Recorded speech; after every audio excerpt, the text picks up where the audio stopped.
an appeal by the Supreme Court is back and said that they rejected today an appeal by Ghislaine Maxwell to overturn her conviction. That means her only chance at getting out of prison is a pardon from you. Is that something you're... Who are we talking about? Ghislaine Maxwell. You know, I haven't heard the name in so long. I can say this, that I'd have to take a look at it. I would have to take a look. Did they reject that? She wanted to appeal her conviction. And what happened? They said that they were not going to hear her appeal. I see. Well, I'll take a look at it. I will speak to the DOJ. I wouldn't consider it or not consider it. I don't know anything about it. So, but I will speak to the DOJ. Why would she be a candidate for clemency, sir? I don't know. I mean, I'd have to speak to the DOJ. I'll look at it. I have a lot of people have asked me for pardons. I call him Puff Daddy has asked me for a pardon. But she was convicted of child sex trafficking. Yeah, I mean, I'm going to have to take a look at it. I'd have to ask DOJ. I didn't know they rejected it. I didn't know she was even asking for it, frankly. The lies this devil tells, man. Oh, man, let's get this real quick.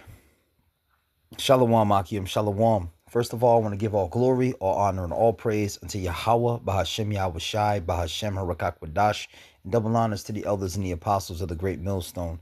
Shalom, peace, and blessings to the hopeful elect, and all you brothers that push forward in this word in truth and in sincerity. My name is Kassad, coming to you brothers again with a quick message, just hoping to edify the sheep of Yahweh Bahashem Yahushai. Yahweh being the name of the Heavenly Father, who's ignorantly called God, and Yahushai being the name of his only begotten Son, who's ignorantly called Jesus Christ. Now, this video is going to be just, it's just an exhortation, really, just to remind us that this devil, meaning Esau, Edom, the incompetence and the treachery and the rulership of Esau, Edom is going to be, in the pride of Esau is going to be like an urban legend. All right, let's get this scripture real quick. We're going to go to Job chapter, was it Job chapter 4? I got it right here. There's a couple other videos. I'm going to play little pieces of it because we have to really like look at the low light reel of this devil, man. Like for the last couple of days, the Edomites are so incompetent. But here's Job chapter 20, verse 4. And it says, knowest thou not this of old, since man was placed upon the earth, that the triumphing of the wicked is short, and the joy of the hypocrite but for a moment? So who is the hypocrite? The ultimate hypocrite right now is Esau, because he's an accuser of the brethren, the accuser of the Israelites. But he's the one who is the progenitor to all wickedness on the face of the earth, man.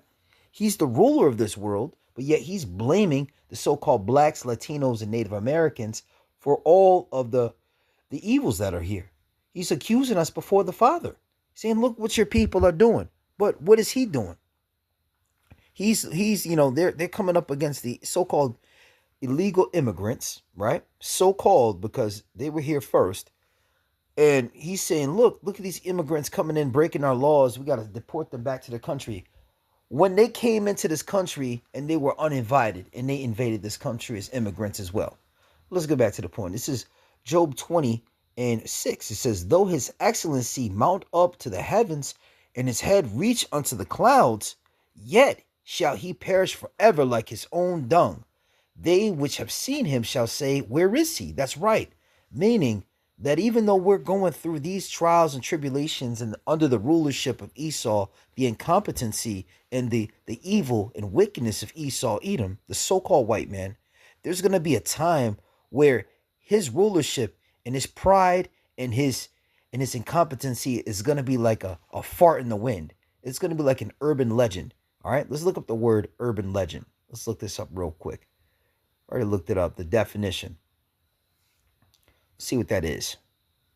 Urban legend. All right, it says a humorous or horrific story or piece of information circulated as though true, especially one purporting to involve someone vaguely related or known to the teller. So we've experienced the evils of Esau, Edom, and it's going to be like a humorous and horrific at the same time story. Literally just the incompetency of how evil and how much hell we had to go through. It's going to be like a scary movie tale, man. Job 20 and 7, it says, yet, so it says, though, let me start at verse 6. It says, though his excellency mount up to the heaven, heavens because he's very prideful. He's holding himself above all people. All right, let's see this. Let's give a couple examples. We just watched Donald Trump lie about not knowing what was going on with Ghislaine Maxwell when he's actually involved with it, which is madness. But let's look at a couple examples of Edomite pride. All right, let's check this guy, Netanyahu. He's counted in this. Was your child contacted or abused through Roblox? Families are now getting settlements for what happened. Stop playing the game. Of course, I can't tell you if Hamas will agree to it. I think that it's possible. I hope it'll happen, but I can't guarantee that it'll happen. And so if it doesn't happen, what President Trump has said is that he will back Israel completely in acting forcefully against Hamas. Well, let's hope that... Now, who do these people think they are? First of all, these Ish people, they invaded, and well, actually, they were imparted to live in that land of Israel, which is the land that belongs to the Israelites, the so-called blacks, Latinos, and Native Americans. However, they're not originated there. These people are not originated there, and they're controlling the land, and they're bombing people, and they're terrorizing the community. They're terrorizing the land, destroying the land, defiling the land, and doing all these things, right? And all they're doing is looking for more war and more blood to shed in the Gaza Strip, and also when you talk about, in Israel itself, man, what they're doing with the Palestinians. Like, we don't care about the Palestinians, but basically what the point is that their bloodshed is their primary objective. And this is the thing that the Lord hates, man, the wickedness and evil. The wickedness and evil of these people. Let me see. It says the wicked are estranged from the womb. Let me bring that out real quick. Estranged. We're going to go to Psalm 58. Because we got plenty of examples. We got a few. I'm going to bring out like 3 more. Or 3 total. This is Psalm 58 and 3. It says, the wicked are estranged from the womb.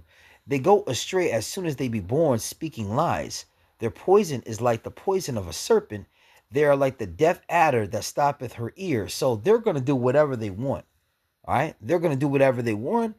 Even though they've been given a certain allotment of time, they're going to think that they're going to accomplish the evils that they have set in their plans. Netanyahu is a goddamn warmongering terrorist, and he wants to try to gain complete control of the land of Israel and destroy everybody else that lives there besides the Israelis, man. Those people, his so-called people. Well, let's hope that we can finish it the easy way and not the hard way. Europe is essentially... Listen to this. Listen to this pride here. Watch this. ...become irrelevant and displayed enormous weakness. If you want to fight terror, stand up and fight terror. Stand up and... Europe is completely irrelevant when it comes to fighting quote-unquote terror, right? Well, aren't they supporting you? Aren't they trying to... Number one, you're being supported by America, and the Europeans have not actually brought your ass to jail. So why are you talking shit about them? Because you're actually up for charges. War crimes. World crimes. And they haven't come in, they haven't taken you and put you in an international prison yet. So you shouldn't be talking any kind of shit. You're talking very prideful for somebody who should be in jail behind bars. Forceful against terrorism. Don't capitulate to its demands. Don't feed the crocodile, in Churchill's words, because it's going to come after you after it devours Israel or any other. He's trying to say that Hamas is like this deadly force, man. Hamas doesn't have anything on you devils, man. The wickedness that you're trying to perpetuate throughout the world. All right? And you're terrorizing the whole planet. Even the trees, man. Let's see what else we got here. Let's see what he was saying about TikTok. And influencers, he said, he talked about the woke right. And he said, I call it the woke Reich. He said that he calls it the woke Reich. Let me actually get what this guy was talking about him. What's his name? Tucker Carlson. He was not happy with that, man. Tucker Carlson, Netanyahu. Because there's a lot of pride that's actually being talked about or that's being shown in regards to Netanyahu and Trump. We have to fight back. How do we fight back? Our influencers.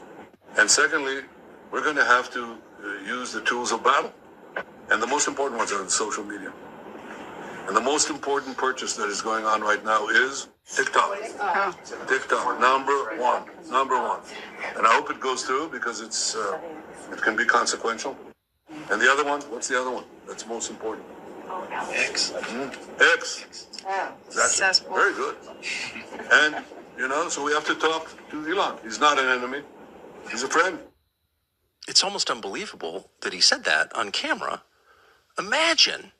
This is a foreign leader bragging about how he's censoring Americans. Again, this guy runs a country of 9 million people that's totally dependent on our tax dollars to exist.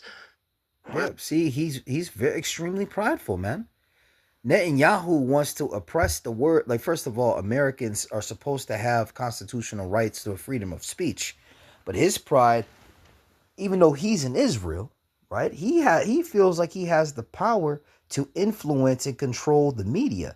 And that's because the people who run America are actually his handlers and such. The elite banking families, they control America as well as the Israeli state. All right. And that pride is something that the Lord is going to have. He's going to do away with. All right. These people think they're in rulership. They want to be like the Most High, control the things that people say, to control the thoughts, it comes down to what's ultimately the main way they're going to try to bring that about is through the mark of the beast. All right. But let's go back here. This is Isaiah 14 and 13. Salakia. It says, "For thou hast said in thine heart, I will ascend into heaven. I will exalt my throne above the stars of the Most High." They're going to try to control everything. And he was just talking about controlling social media. You don't think that's prideful? You're going to try to prevent people, oppress people's words. Like my other channel got stricken down because these fucking devils don't want to accept the words that we have to say, whether it be true or whether we not be true. That's censorship, and that's a lack of that. They feel like my constitutional rights to freedom of speech is unprotected. I'm not saying anything evil against anybody, but nonetheless, let's keep going. It says, "I will exalt my throne above the stars of the Most High. I will sit also upon the mount of the congregation in the sides of the north. I will ascend above the heights of the clouds. I will be like the Most High." And let's see another person who's going to try to be like the Most High. We already talked about Netanyahu trying to control. Number one, he's speaking out against Europe. Number two, he's trying to control the narrative of what's spoken about with these wicked ass Israelis and the evils that they're doing. He's trying to hide it, sweep it under the rug. We went into Trump. Let's go into this guy, Hegseth. I'm just asking the question. Don't laugh. What evidence would you It have is that an based order on like that Donald has ever Trump been given? giving that order to your predecessor. Have you given the order? That's all I want to know. It's not theoretical. For the U.S. military, not law enforcement. They can arrest all day long. That's their job. Do they have the ability, the uniformed military, to arrest and detain protesters currently today? It's a yes or no thing. Authority. It's sort of amusing the extent to which the speculation is out there. These troops are given very clear orders. Then what is the order? Then list it out for us. Be a man. List it out. Did you authorize them to detain or arrest? That is a fundamental issue of democracy. I'm not trying to be a snot here. I'm just trying to get the actual. Did you authorize them to do that? All of these orders and what they're sent there to do are public. They are there so say it. So say it. Yes or no. I'd like to. Please, yes or no? As I've said time and time again through interruption, they're there to protect law enforcement. Do they have ICE the ability officers. to arrest? See, it's his pride. He doesn't even feel like he has to answer to a senator. You know, the Senate and the House of Representatives is meant as a check and a balance, right? There's checks and balances with the executive branch of the government, and Secretary of Defense / War is supposed to be a part of the executive branch. He's a part of the president's cabinet.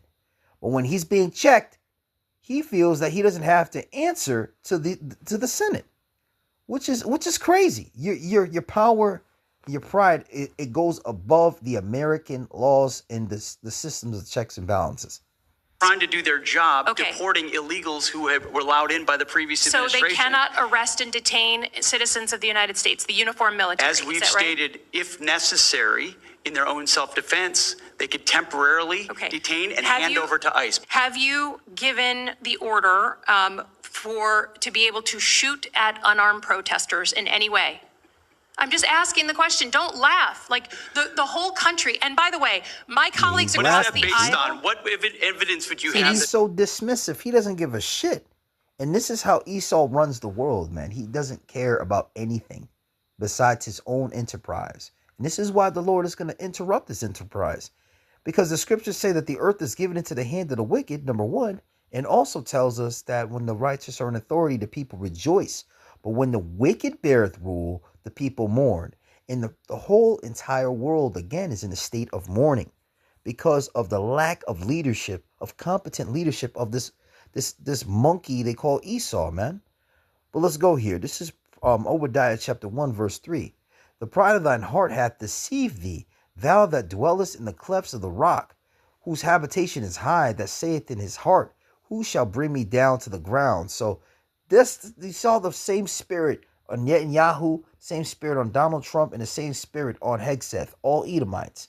They feel like they're untouchable, they're never going to be stopped, and they're going to be able to accomplish all their enterprise. Meaning they're going to be able to break, overpower the Senate and the House of Representatives, take control of the military, and persuade the American people against the Democratic Party if you're talking about Trump and Hegseth.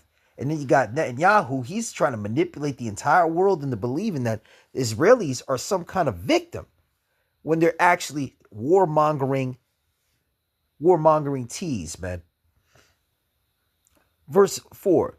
Though thou exalt thyself as the eagle, so you're high and mighty above all people, you feel like you have this great leadership, and you're going to lead people to victory, and you're going to persuade people you know better than everybody else. This is what you feel. It says, and though thou set thy nest among the stars, thence will I bring thee down, saith the Lord Yahweh. The Lord is not, he's not dealing with this prideful spirit. You people think you can't be touched. You don't have the fear of the Lord. The scriptures say that the fear of the Lord, that is wisdom. But to depart from evil is understanding. And Esau has neither of those things. They don't fear the Lord, and they do not depart from evil. They actually immerse themselves in it. And what does the scriptures tell us about that in Psalms chapter 5, verse 5? It says, the foolish shall not stand in thy sight. Thou hatest all workers of iniquity. And the main progenitor of iniquity is Esau, Edom. So these prideful devils think that it's going to be, they think it's a game. But they think we forgot who they actually are. They think that we forgot. But the prophets know who these devils are, man. We know. All right. We know that the joy of the hypocrite is short and it's only going to last for a moment. But let's go back to who Esau actually is. This is Job chapter 30, start at verse 1. It says, actually, hold on. Let's start at verse 4. Speaking of Esau, it says, who cut up mallows by the bushes and juniper roots for their meat.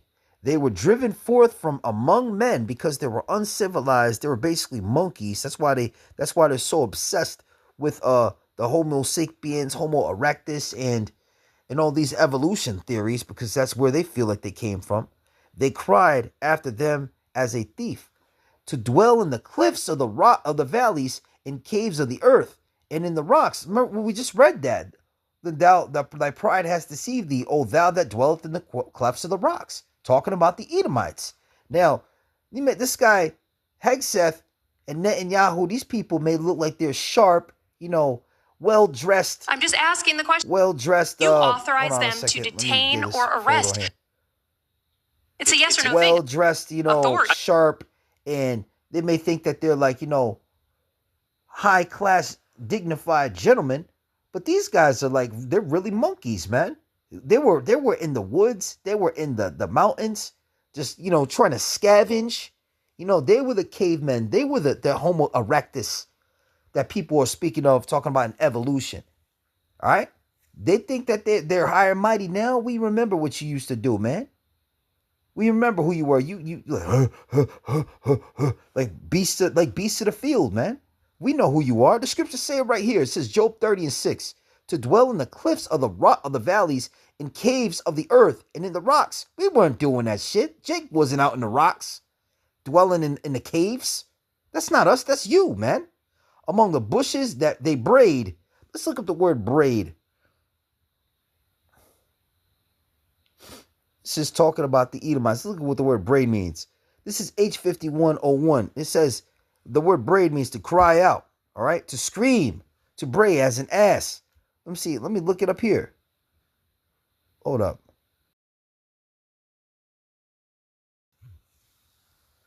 To loud, harsh cry of a donkey or a mule. So, like a retard, man.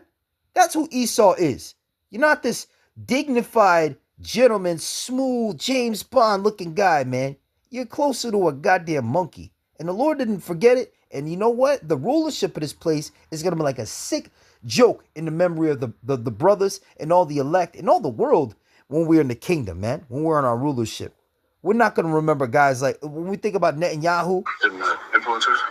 it's going to look like a clown show, man. Look at this guy. He even looks like a goddamn monkey. Just tell me this guy doesn't look like a goddamn chimpanzee, man. In a suit, man. And they like to say that stuff about us, man, but they really resemble monkeys. Look, this is going to be the screenshot. Let me get that right there. All right, man, the word of the Lord is not going to return unto him void, man. He said he's going to destroy you people, you Edomites. Let's go to Obadiah chapter 1, verse 18. And I'm real pissed that they struck my channel, man. So now, brother, they're going to try to hold back the gospel? Nah, man, that's not going to happen, man. Lord willing, the Spirit is on me to do more videos. Obadiah chapter 1, verse 18, it says, in the house of Jacob shall be a fire, in the house of Joseph a flame. It's talking about the northern kingdom and the southern kingdom. In the house of Esau for stubble. And they shall kindle in them and devour them. And there shall not be any remaining of the house of Esau, for the Lord Yahweh hath spoken it. Your destruction is going to come about, man. Your rulership is going to be finished, and the Lord is going to destroy you. After you serve slavery for 1,000 years, you build up our kingdom, right, in Israel. After that land is purged of all the evils that you sodomites and you weirdos had in the land, defiling our land, the Lord's going to have you rebuild it. And you're going to be getting your backs broken in through whips and chains. And we're going to have you in hardcore slavery, but it's going to be righteous slavery or righteous judgment. All right. So Lord willing, this was edifying to you brothers and you sisters, man. And I want and exhorted, man, because we know that this is going to be like a bad dream. I'm going to read it again. Let me read it again. Then we go to Job chapter 20, verse 5. It says that the triumphing of the wicked is short and the joy of the hypocrite but for a moment. Though his excellency mount up to the heavens, and his head reach unto the clouds, his pride, and the Lord resisteth the pride and giveth grace unto the humble, resisteth the proud and giveth grace unto the humble. Remember that he's going to give grace unto Israel because we're humble in his sight. Yet shall he shall perish forever like his own dung, which is shit. They which have seen him shall say, where is he? He shall fly away as a dream and shall not be found. Yea, he shall be chased away as a vision of the night. It's going to be like a bad dream, an urban legend. It's going to be like people talking about the boogeyman. You're like, you remember when Esau was in rulership? It's going to be, oh. It's going to be like a scary story. It's going to be a bugged out joke. We're not going to remember this. And like, we're not going to have those feelings of it, but we're just going to look at it in jest. And it's going to be a pa because it's never going to happen again.